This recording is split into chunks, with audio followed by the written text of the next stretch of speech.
सूरज के जीवन का एक ही फंडा था कि मेहनत तो गधा भी करता है, घर बैठे जो कमाए समझदार वही होता है।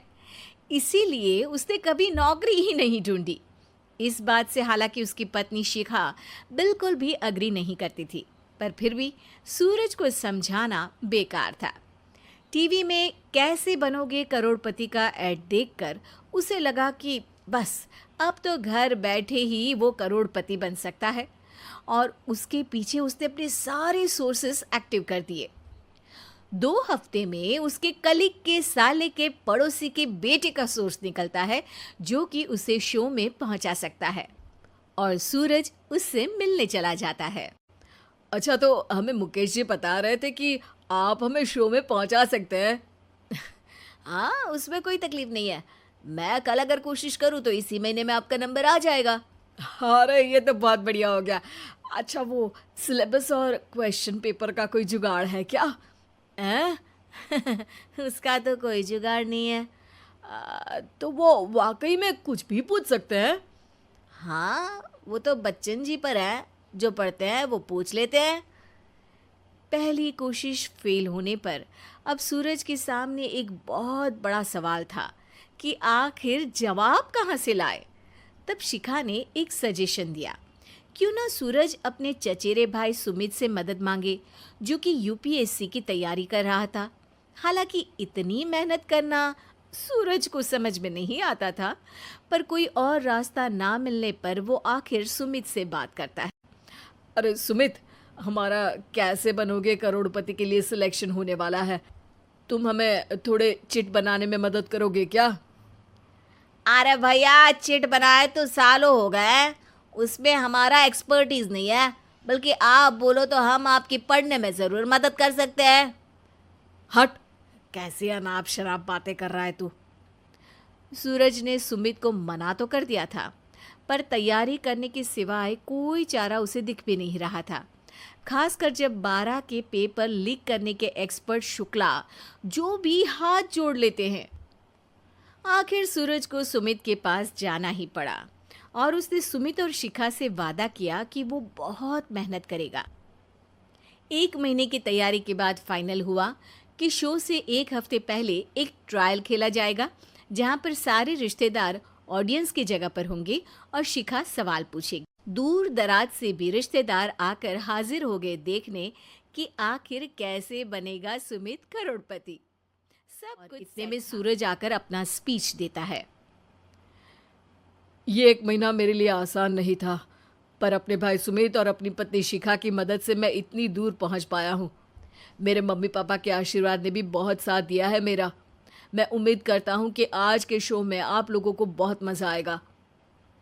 साक्षी पहला सवाल पूछती है और पूरे कमरे में सन्नाटा छा जाता है। इंडिया में कितने स्टेट्स हैं? 3, सॉलिड, लिक्विड और गैस। अरे रुकिए, तो ऑप्शंस तो देने दीजिए। इतने में 5वीं कक्षा का चिंटू बोल उठता है। अरे क्या मामा, आप तो पहले सवाल पर ही आउट हो गए। अरे बेटा, पहला सवाल तो ट्रायल होता है ना। अरे तुम अब देखना। देखने जैसी बात तो थी ही। सूरज को इतना शांत किसी ने नहीं देखा था। कभी कभी तो लगता था मानो सूरज आंख खोलकर ही सो गया हो। मामा जल्दी करो प्लीज, कल सुबह पनवेल भी तो निकलना है। अरे हट, कंसंट्रेट करने दे मुझे। 3 सवाल में 3 लाइफ लाइन खत्म हो चुकी थी, और अब चौथे सवाल पर भी सूरज का मौन नहीं टूटा। पर सूरज अभी भी हार मानने को तैयार नहीं था। उधर हर कोई सूरज को छोड़ सुमित को देख रहे थे। आखिर सुमित ने ही तो पढ़ाया था सूरज को। गजब बेइज्जती है यार। अरे बेटा, तो बाप का, दादा का, भाई का, सबका नाम बुड़वाएगा। अरे 3 लाइफ लाइन ले ली तो भी तेरा कुछ नहीं होना है। अरे कोई इतनी बात करता है क्या शो पर? अरे बेटा, शो पर तेरे जैसे भी तो नहीं आते ना। सूरज की ये जंग आखिर 1 घंटे बाद 5वें सवाल पर खत्म हो गई, जब उसने इंडिया के नेशनल बर्ड का नाम कहा, कौवा। अरे बेटा, मजा तो बहुत आया, बस थोड़ा टाइम पर खत्म होता तो आनंद भी आ जाता।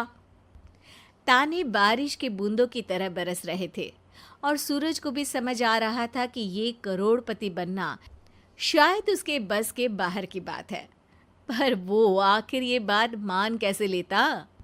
वो सख्त लौंडा जो ठहरा, उसने सोचा कि बेइज्जती तो हो ही चुकी है, पर अगर मैं हार नहीं मानूं तो शायद कुछ हो सकता है।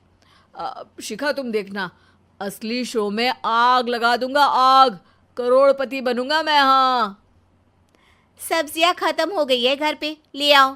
पहले पति बन जाओ, फिर करोड़पति बनना। अरे गजब बेइज्जती है यार। बेटा अभी तो घर पर ही हुई है, 1 हफ्ते में तो तुम देश के सामने करवा कर आओगे। वैसे जब टीवी पर जाओ ना तो बस अपने मम्मी का ही नाम लेना, ठीक है? कोई पूछे तो बोलना कि पापा नहीं है मेरे। अरे पढ़ाई की, पेपर निकलवाए, इतने सारे लोगों को खाना खिलवाया, क्या फ़र्क पड़ा? इसीलिए मैं कहता हूँ कि मेहनत तो गधा भी करता है, घर बैठे जो कमाए वही सिकंदर।